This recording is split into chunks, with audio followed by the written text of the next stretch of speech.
Epektibo rin ang binisaya. Makami nga mo duha ni July. Oh, di ba?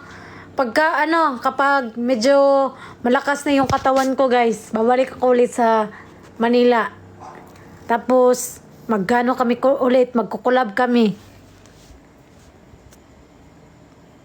Effective na magbisaya. Ha? Sinaod? Pabinisaya sa kuan, PTB.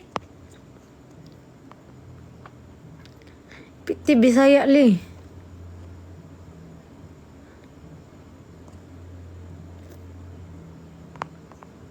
Isang congrats naman po. With highest po ako sa amin.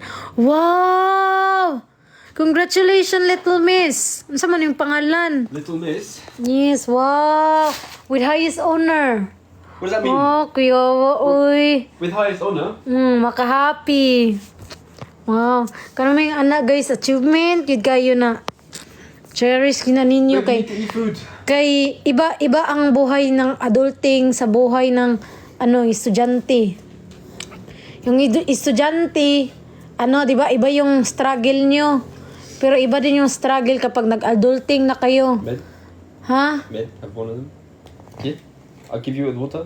'Di ba mahirap na yung yung pagka-college, high school, elementary, ganyan, pero mas mahirap yung adulting, guys, kasi kailangan mo ng buhay yung sarili mo. Tapos nakaka-pressure yan. Pero siyempre, wag ma-pressure kasi may sarili-sarili naman tayong timing. At happy-happy lang. Yan. Mag-inom na kog tambal, guys. There, good job. Nice one. Happy days, di ba? Happy days, diba? Diba? Lee, asto. Wow. Lee, nag-backslide pagka-Adventist. 5 years ago, katong nag-PBB ko, dito ako na backslide yun. Kay Tagalog. Tagalog. 5 years ago, before 5 years ago, samang yun. Before ako nag-PBB, sobrang ko talaga, active ako sa church. Tapos, nung nag-intern ako ng showbiz, iba kasi yung buhay ng showbiz, guys. Lalo na yung mga makakasama mo. Kahit gaano ka pa napaka faithful sa Panginoon, pero kapag na-test ka talaga ng sobra-sobra, nung time na yun, sobrang bata pa ako.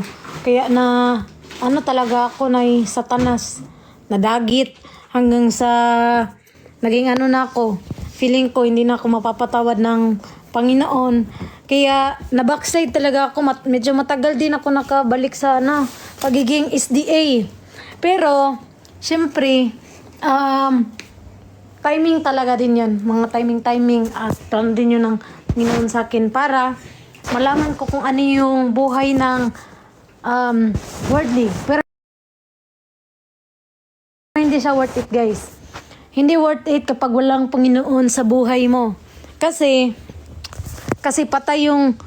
buhay ka pero patay yung spiritually mo, pati emotion mo. Kaya yung mga tao, kaya ako nung time na yun, tinatanong ko talaga sa sarili ko na meron naman akong pera, famous, sakto lang. Nung pagkalabas ng PBB, di ba? Meron namang mga nagmamahal sa akin, may sumusuporta naman sa akin. Ito naman yung dating gusto ko, makita sa TV, ganito, ganyan, mag-perform. Pero, ba't ganon? Parang may kulang, ba't hindi ako masaya? Parang empty yung buhay ko.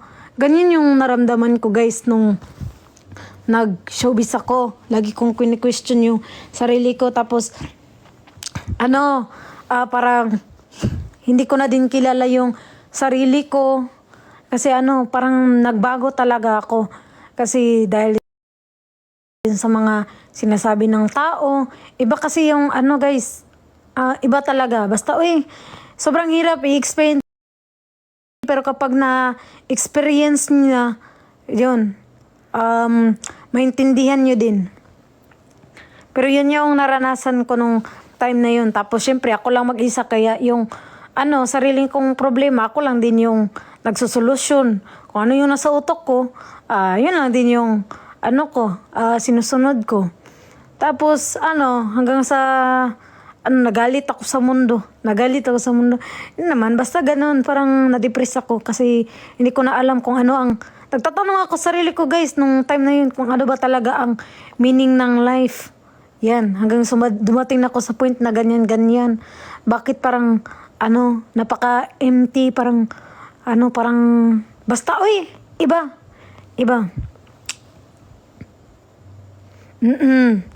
Tapos, madami pang mga taong sa akin, nang-iinsulto, dahil sa itsura ko, ganyan, physically, basta,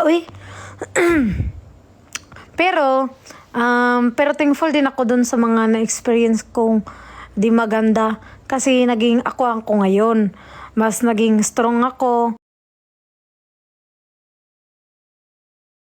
At